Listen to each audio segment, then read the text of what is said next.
Oi! Hoje é a resenha do conto Menina, de Ivan Ângelo.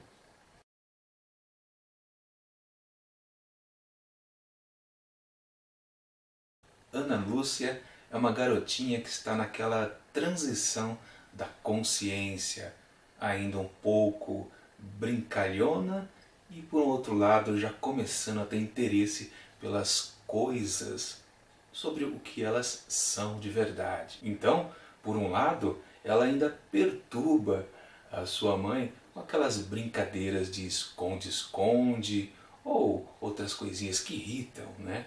E a mãe sempre diz: Ana Lúcia, você ainda me mata. E nesse sentido, ela ainda tem um pouco de birra de ir para a escola. Tanto que ela acha a escola horrível e a professora péssima. Realmente para ela não parece aquilo uma brincadeira. Mas ela tem lá duas amiguinhas, a Tina e a Nina. E é delas que surge um pequeno cutucão, porque as duas sabem que ela, Ana Lúcia, não tem pai. E é claro que ambas cutucam: cadê o seu papai?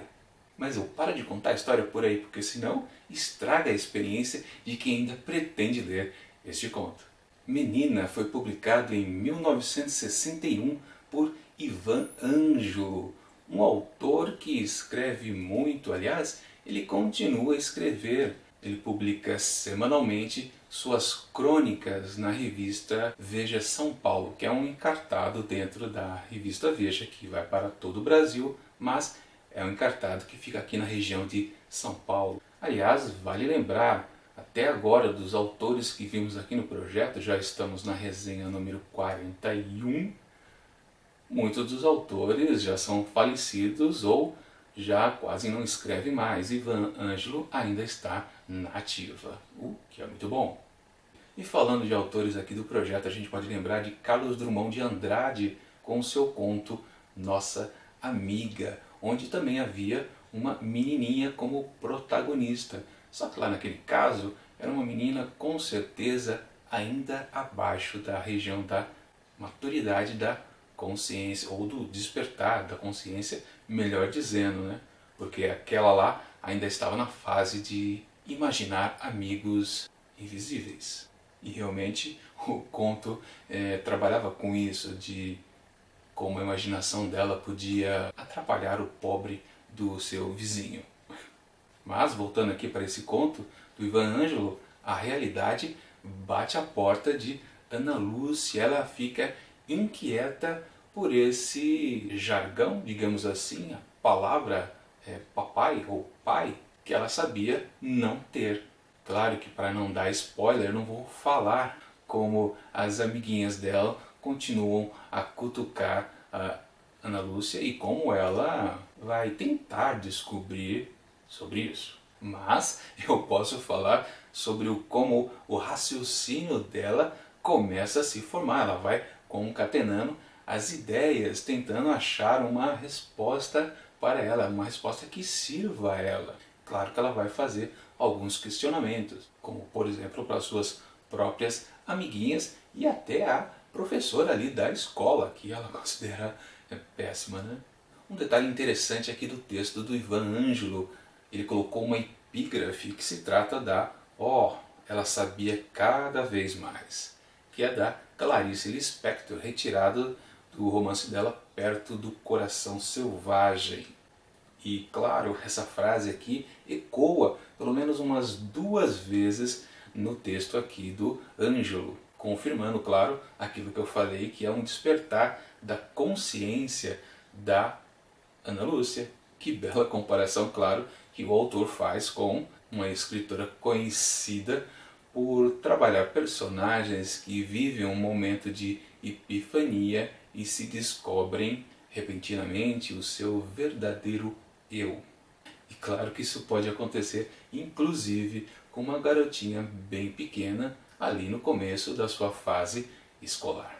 Obviamente, um dos grandes pontos positivos aqui desse texto é que ele questiona aquela sociedade ali dos anos 60, a condição feminina. Podemos dizer inclusive como as conquistas femininas, que eu não posso dizer porque senão eu explico demais a história. Ou seja, o conhecimento ali da Ana Lúcia tem tudo a ver com a mãe. É uma costura o que está acontecendo entre as duas. Na verdade ali aquela condição de não ter papai não afeta só apenas a filha, mas também a mãe. E é claro, é lá no confronto entre as duas que a gente entende tudo o que está acontecendo. Lembrando que esse conto não é do tipo que tem aquela grande surpresa que vai mudar tudo. Não é o caso. A explicação pode até ser uma certa surpresa, mas ela não muda muita coisa, não cria um novo modo de ver a história. Na verdade, confirma aquela onda de crescimento pela qual a Ana Lúcia está passando. Ela entende o que está acontecendo e ganha forças. Digamos que fecha o ciclo que começou lá no início do texto. Ou, se você preferir, é mais um passo no seu aprendizado que vai durar a sua vida inteira. Minha avaliação do conto, é óbvio que eu gostei aqui do texto do Ivan Ângelo. Ele trabalha muito bem esse questionamento da menina e deixa uma sensação de que ela está amadurecendo claramente, não há dúvida nenhuma. Ou seja, ele não enrola, ele não cria situações fantasiosas ali para a personagem protagonista. Na verdade, é uma crueza, uma realidade que ela está sentindo. E só para dizer assim, um pedacinho de spoiler, também é muito bom a parte do confronto da Ana Lúcia com a sua mãe. Afinal de contas, o que é isso? Onde que eu estou metida? Qual é essa minha situação, né? E claro, a reação dela também é muito interessante. E por essas e outras, não tem como eu não dar para esse conto aqui, Menina, de Ivan Ângelo, 5 asteriscos. Bom, é isso. Amanhã a gente termina a trinca de resenhas de 100 melhores contos brasileiros para essa semana. Enquanto o vídeo não chega, curta esse daqui e assine o canal. Isso vai ajudar bastante para que o Montado de Livros cresça mais um pouco. E até mais!